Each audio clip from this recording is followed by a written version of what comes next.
Okay, kita sambung balik kepada kita sambung balik part 3B, chapter 4 part B. Okay. Sambung contoh this is tadi kita dah tengok example on normal flow, dan sekarang kita nak tengok example untuk bagaimana kita guna kesemua jenis gateway. Okay. So kita tengok example for XO gateway. Yang ni adalah untuk proses invoice checking. So invoice checking,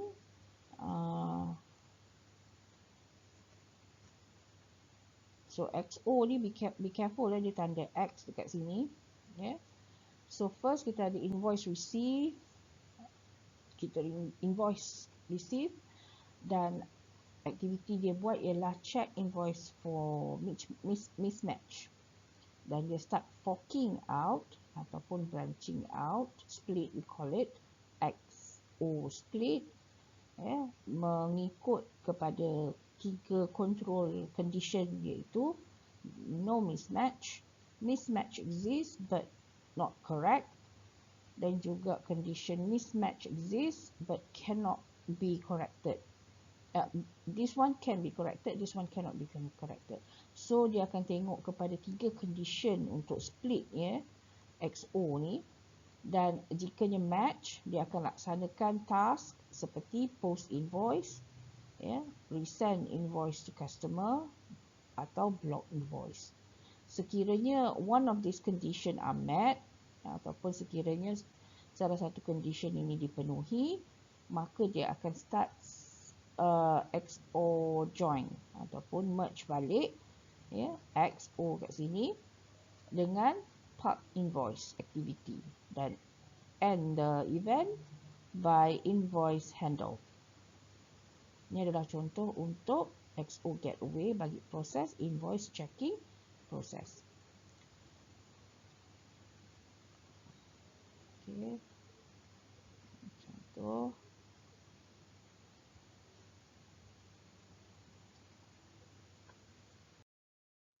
Alright. Contoh untuk end gateway, kita ada contoh daripada airport security check. So airport security check, kalau XO tadi, be careful on the symbol inside the gateway. Yang ini tadi kita ada XO gateway, kita ada X, tapi end gateway kita ada plus sign here, plus. So be careful on the symbol So for airport security check, we have boarding pass received sebagai start event, and then dia akan proceed to security check is the process, first process. Then kita ada end split. So end split ni dia tengok pada 2 condition yang dia bagi kat sini, iaitu pass security screening. And ni dia kena buat dua-dua And ni basically they have to do ni dua-dua, pass security screening dan juga pass luggage screening, and then proceed to the next. They start and join balik and merge, proceed to departure level and go to departure level, reach departure hall. So this is for condition control untuk end gateway. Saya harap kamu boleh nampak senario penggunaan control ni untuk kamu modelkan sistem kamu nanti.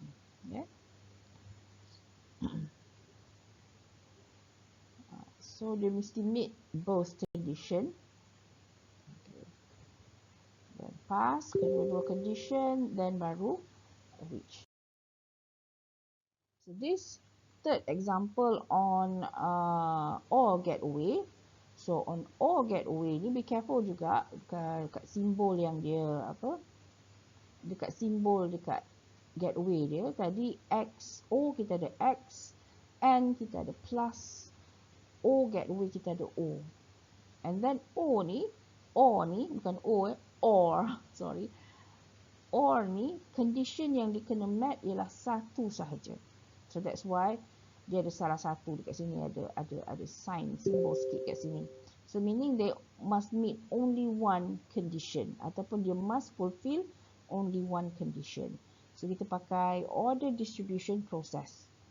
Okay, order distribution process, dia receive order and then check order, pergi ke forward sub order sekiranya it meet the requirement, and then register order. Then order complete. Ataupun dia pergi ke bahagian second option, tetapi satu option saja yang fulfill. Only one option can be fulfilled kalau kita nak gunakan or get away. Alright.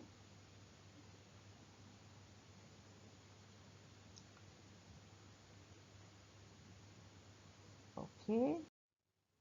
Alright. So, tu adalah contoh untuk get away, penggunaan get away bila kita ada control proses. Next, kita nak guna, bagaimana kita nak guna swim lanes pula. So, we have a complete set of diagram element swim lane. Okay. So, bagaimana, kenapa kita nak guna swim lane ni? Better organisation lah pada saya menggunakan swim lane ni, we have a better organisation according to its actors ataupun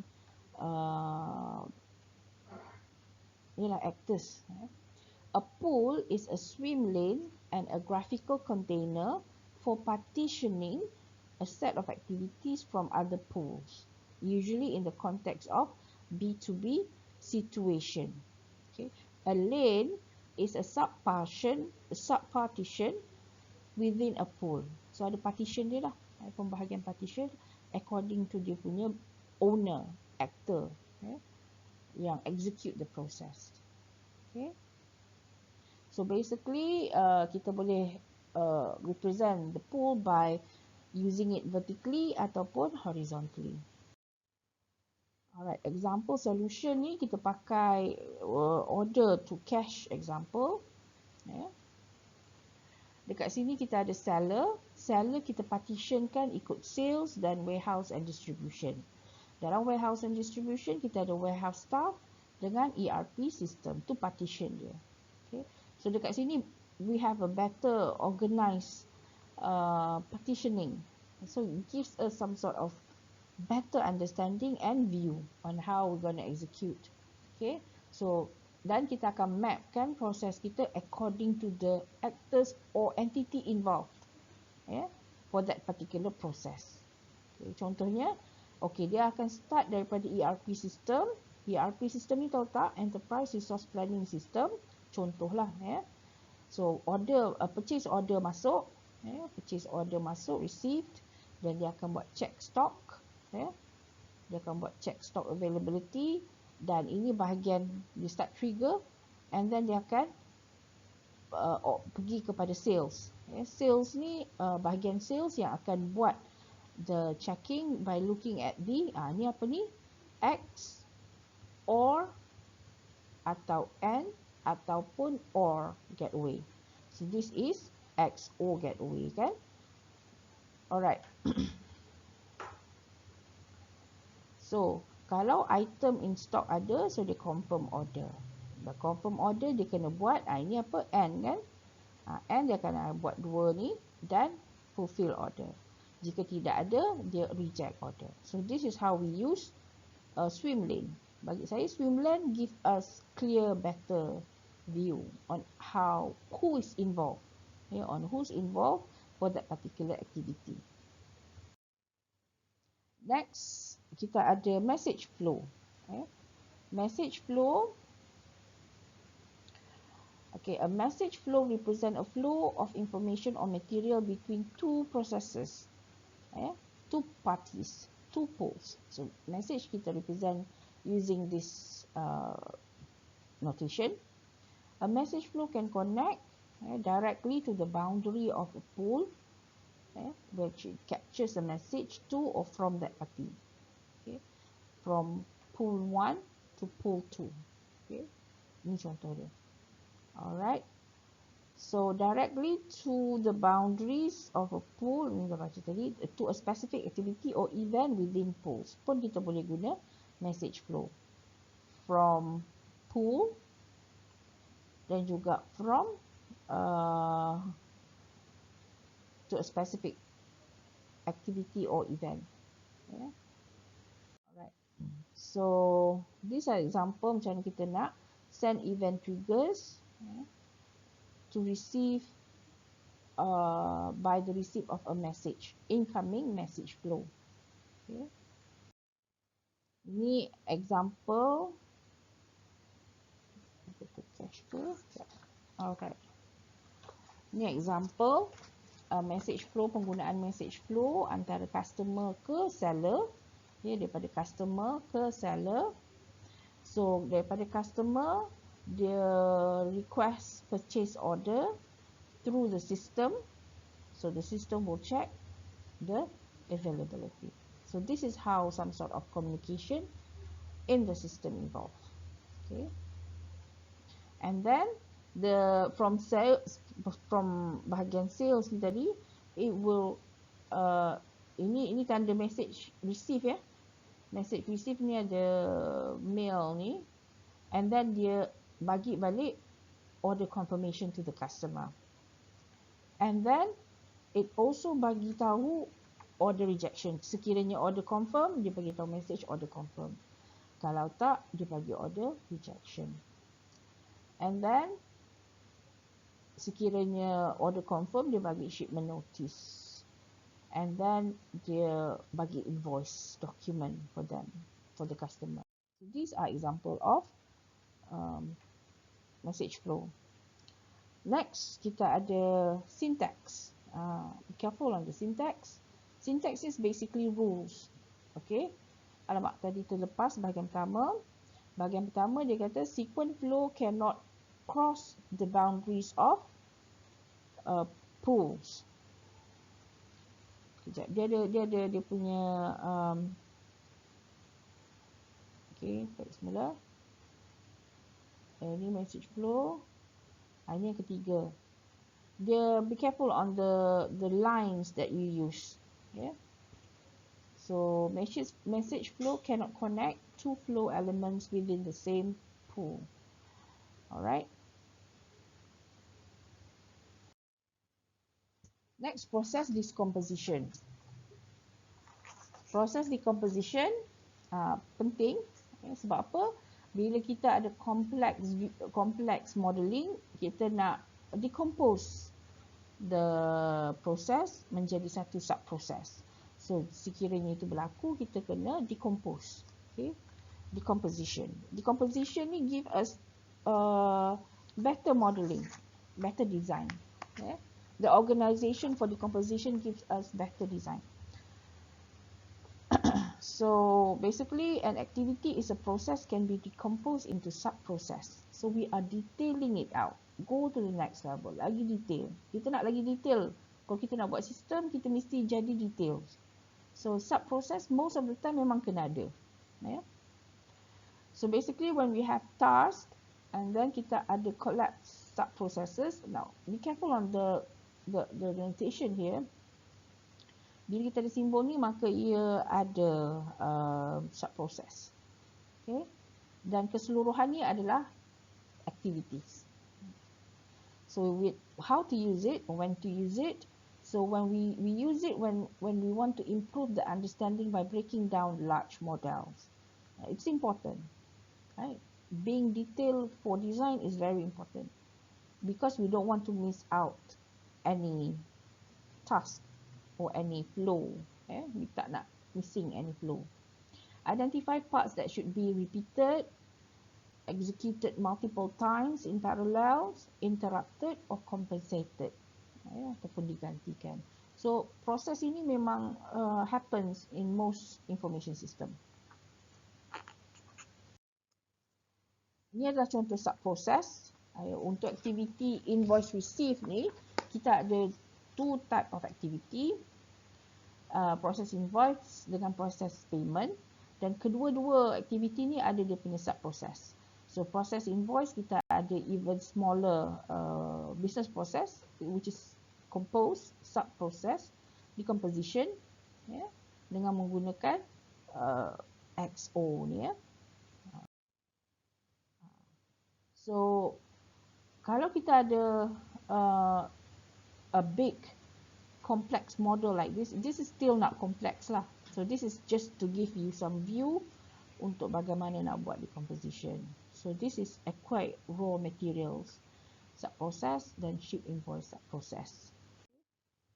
Alright, so that is basically decomposition. So sekarang ni kita nak tengok, nak reflect balik how to use value chain modeling dalam kita punya business process model, BPM, business process model notation. It is important to have this relation. Sebab apa? Dalam triangle tadi tu kan, level 1 to 3 tu, we must reflect back. Okay. Selalunya dalam organisation, we have a chain of rantaian of processes. Dan rantaian processes ni through business function. Okay. So kalau value chain model tu dia cross, ya, dia cross value chain yang ada dalam tu. So it's a rantaian. So a change of high level processes and organization perform in order to achieve a business goal. So deliver a product or service to the market. So daripada program dan product development, kita ada sub process dia. Marketing, sales, processing dia ada sub process dia. Production and customer care. So dalam organisation ni, ini dia punya goal, proses yang dia ada dan dia kena meet. So dia akan detailkan dalam product development dan juga sales. Sebab itu ada dia punya decomposition dia situ. So dan dalam business process ni dia ada precondition and post what we call it, rantaian dia. So dekat sini is a predecessor of, yeah. So marketing is predecessor of sales processing. Okay. So definitely dia ada connection of flow dekat situ. Alright, linking value chain with process model. Okay. Process model for this process available, begini dia punya conceptual dia. Untuk sales process begini pula dia punya sales. This is how we use to communicate with our end user, okay, our stakeholder. This is how we present it. Okay, so itu yang penting untuk kita reflect balik dengan with this triangle, okay, guidelines modeling levels ni. So use sub processes when the models become large. Okay. So you need to put the design into better understanding. So that's why you need to have that sub processes. Okay, dan juga to increase error probability. So kita boleh identify error dan kita boleh correct measure. Okay. Levels 1 start with value chain. That's why kita kena ada level 1 dulu. We have big picture and then kita break down the business function into even detail activity. Then kita ada detail activity yang mana kita guna BPM. So this is how kita reflect back on the levels that we have, dan juga the life cycle that we have. Okay, so decomposition drivers, logic, bila dia ada common business object, dia ada common purpose, yeah, business object. Alright, so basically that is ada sikit lagi ni on syntax. This is our last slide. Syntax, sequence flow cannot cross sub-process boundaries. Benda ni kamu kena patuhilah, kalau tak nanti ada violation on the syntax. Bila kita ada violation on the syntax, maka design kita tak berapa cantik lah, tak berapa betul lah. Yeah. So message flow cannot cross sub-process boundaries. Start with at least one start end. Finish with at least one end event. Okay. So baru bila dah habis ini, baru kita boleh start with exercises. Alright, thank you.